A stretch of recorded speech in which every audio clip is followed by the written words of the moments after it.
कि जो दूध को नाली में बहाते हैं और घी को जलाते हैं और मूत को पीते हैं, ऐसे लोगों से हमारी लड़ाई है। और वहां पे जिस समय गोली लगी, जगदेव प्रसाद कुशवाहा की जब गोली चलाई गई, गोली लगी, तो उनको सभी का ये अधिकार बनता है, चाहे वो आम जनता हो, चाहे सरकारी कर्मचारी हो, चाहे पुलिस वाला हो, उनको जो है अस्पताल ले जाना चाहिए। लेकिन उनको अस्पताल नहीं ले जाया गया, उनको थाने ले जाया गया। उन्होंने पानी मांगा कि हमको पानी पिला दो, तो उनके ऊपर मूता गया। ये इतिहास बाबू जगदेव प्रसाद कुशवाहा का है। कितनी प्रतापना मरने के बाद भी झेली उसने, वो जिंदा पे कितनी झेली होंगी। और फिर भी ये समाज, स्वामी प्रसाद मौर्य का पुतला नए पुल पर जलाया जाता है क्योंकि वो पाखंडवादी कर रहा है। मेरे गांव में बागबत चल रही है, कोई कष्ट नहीं। इनके समाज के, हम तो छोटे से हैं भाई, जो समाज ज्यादा होता है क्रांति वही करेगा। और आप ज्यादा हो, कुशवाहा समाज प्रदेश में ज्यादा है, तो क्रांति कौन करेगा? 3 करोड़ है, कौन करेगा? कुशवाहा समाज क्रांति करेगा। राम कुमार हैं जी, बैठे, आप बैठे, हम सहयोग कर सकते हैं तुम्हारा, लेकिन हम क्रांति नहीं कर सकते क्योंकि मैं कम हूं। और अगर आप लोग आगे हैं तो मैं तुम्हारा साथ दे सकता हूं। हो सकता है मैं जिलाध्यक्ष आज बनाया गया तो मैं किसी समय प्रश्न पता नहीं कहां से क्या उठ जाए। बिहार के एक सांसद जिनका नाम है मनोज झा, अभी संसद में 6 महीने पहले इस बात को बोला गया कि भूख रोटी की और रोटी बाजरे की, बाजरा खेत का, खेत ठाकुर का, चूल्हा मिट्टी का और मिट्टी तालाब की, और तालाब ठाकुर का, बैल ठाकुर का और हल ठाकुर का। हल पर हथेली अपनी और फसल ठाकुर की, तो अपना क्या, तो अपना क्या। ये वाक्य कई साल पहले ओम प्रकाश वाल्मीकि ने बोला था। तो जितने देश के सामंतवादी थे सभी लोगों ने इस बात को कहा कि मनोज झा तुम माफी मांगो।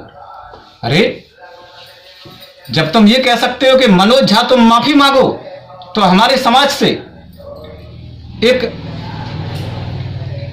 मान्यवर मुलायम सिंह और मान्यवर कांसीराम, उनके लिए राम भद्राचार्य बोलते हैं। वो कहते हैं कि मरे मुलायम कांसीराम, प्रेम से बोलो जय श्री राम। तो किसी सामंतवादी ने इस बात को नहीं कहा कि राम भद्राचार्य तुम माफी मांगो। तो सबसे पहले कुशवाहा समाज को ये संकल्प निकलेगा नहीं, वो तो अंदर होगा।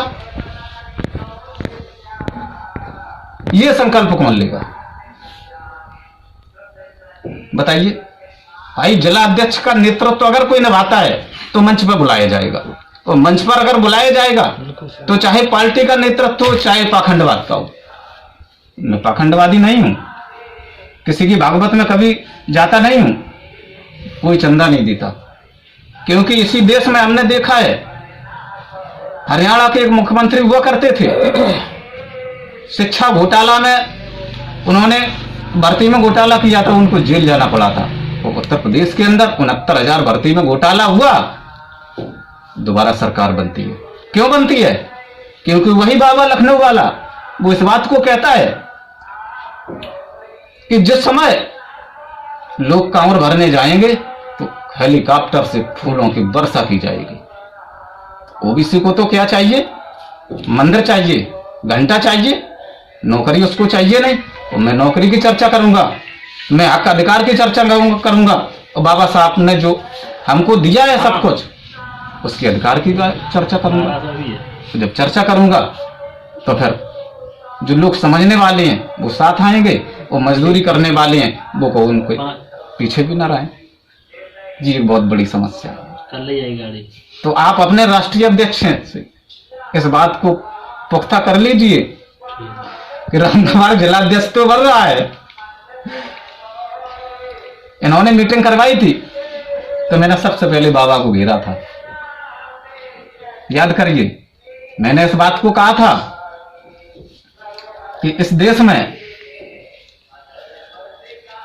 जिस समय कोरोना आया था, मैंने ये कहा कि बाबा राजस्थान गया, और बाबा ने कहा कि गाय और ब्राह्मण सर्वोपरि है। ये कहां पे कही गई बाबा ने? जालौन के जालौर जिला, वो राजस्थान का एक जालौर जिला पड़ता है।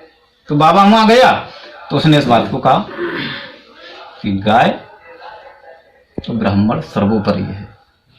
तो मैं उस बाबा से भी पूछना चाहता हूं कि बाबा तुम भूल गए कि जितने प्रदेश में और जितने देश में रेलवे स्टेशन है, इसमें मजदूरी हमारे समाज ने की है। और जो सड़कें हैं, तो सड़कें भी हमारे समाज ने ही बनाई हैं। और बाबा भूल गया उस समय कि जिस समय कोरोना आया था, उस समय गाय का दूध काम नहीं आया था, उस समय बकरी का दूध काम आया था। वो बाबा ये भूल गया।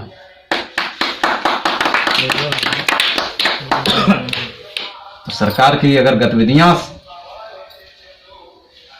से अलग चलोगे तो हमको अलग चलना इसलिए पड़ेगा कि बाबा सब कुछ खत्म कर रहा है। विधानसभा चुनाव हुआ, तो अभी 2022 का चुनाव, विधानसभा चुनाव हुआ, तो हमारे अंकल जी, चाचा जी जो बैठे हैं, इन्होंने कहा कि सब लोग कह रहे हैं भाजपा में वोट दो, भाजपा में वोट दो। हमने कि संविधान खत्म हो जाएगा, वोट तो कर दे, अधिकार खत्म हो जाएंगे। तो इन्होंने हमको जवाब दिया था कि ऐसे कैसे संविधान खत्म हो जाएगा। तो हमने ये विचार किया, हमने कि मोदी इनसे पूछेगा तब वो संविधान खत्म करेगा। बैठे जी देखो, पूछ लो इनसे। लेकिन इन्होंने दिमाग नहीं लगाया कि 69,000 भर्ती में जब 19,000 ओबीसी घोटाला हुआ, तो कौन सा प्रधानमंत्री तुमसे पूछने आया था कि हम ये घोटाला कर रहे हैं। इसी के साथ हम अपनी बात को खत्म करते हैं। जय हिंद, जय भारत, जय संघर्ष राजपाल।